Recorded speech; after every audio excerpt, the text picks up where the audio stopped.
Everyone, Julian right here with a review of the LEGO Star Wars buildable figure. The process isn't really that complicated, just your standard LEGO set.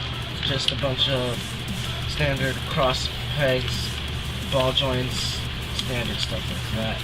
And the build process is fun and enjoyable, and I'm pretty sure you'll be happy with what you get. With straight assembly, the Jengo Fett buildable figure is really figure will do just fine in your LEGO collection. The Jengo Fett figure will look just fine in your shelf and looks like the perfect iteration to the Jengo Fett character from Star Wars. With the awesome mix of gray, silver, and different shades of blue, the figure looks just excellent once it's completely built.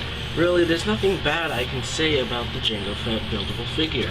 It looks nice and has really well proportioned. The only things I can say that don't really look good with this figure is the back of the legs. The armor just, well, the armor looks fine on the front side, but once you see it on the back, it looks really, really bad.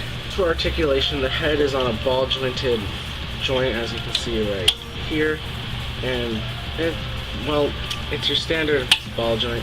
Head can look up, it is all the way to the front, all the way to the back, and that is some really good motion right there, and side to side, and it's just your standard ball joint.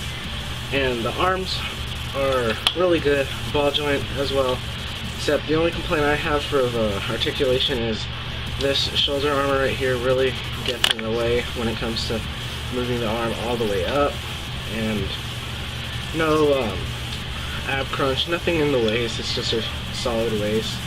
Then there's a ball joint at the thigh. You can go all the way around, up, side to side. Here's the leg all the way out. And here it is all the way out, all the way down, pretty good. All the way to the back, and man, that's pretty good.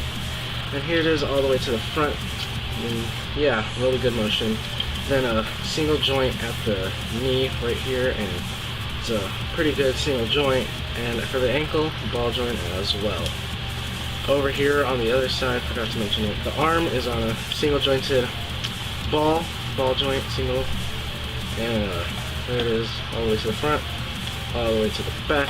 I don't like figures that bend all the way back when it comes to arms. And here in the ball joint wrist right here, and it's pretty good. And really all I can say for the articulation, it's your standard LEGO buildable figure. And really just those shoulders, really, if you see right here, I lifted the arm all the way up, and the whole thing fell off, see, right here. But luckily it's LEGO, you can just snap everything back together. So yeah, there it is for articulation. This figure is really big.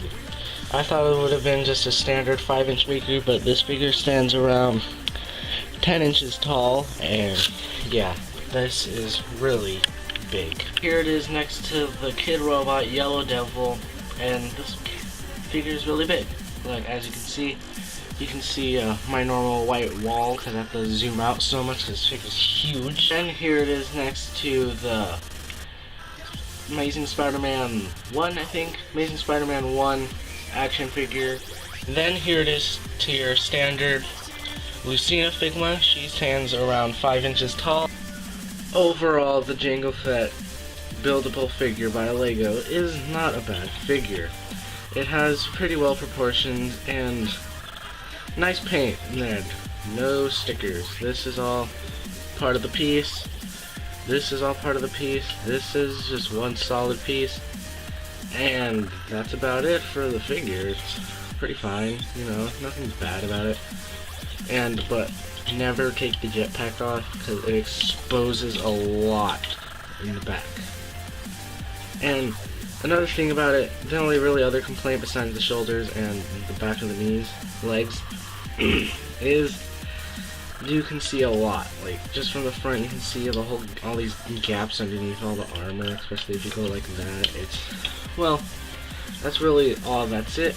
Now on to accessories. Here is everything that he comes with. This accessory is the jetpack, and this is, well, I wouldn't even consider it an accessory because of how exposed it is in the back. Cool mechanism is you push this and it shoots the missile. You'd have to flick it harder if you want to shoot it anywhere. And, well, then you can just slide it into the back, and then slide this into the back, and it has this nice little cross rod to peg it in. You just slide it in there, and there you go. The next two accessories are his standard pistols and, well, again, cross rods. And these are these are cross-slide hands, and you just peg that into the hands, and it looks really good. And yeah, see right here, cross it into the hand. Or if you don't want them holding it, you can always just take it and then just cross it into there, and then it just pegs into the leg. Then the other accessory, it's not really an accessory, but I consider an accessory, whatever it is. Here it is. This little arrow piece, it's a standard minifigure arrow, so even a little Lego guy can hold it. And this just slides into the arm right there. And then there you go, he has a cool little arrow.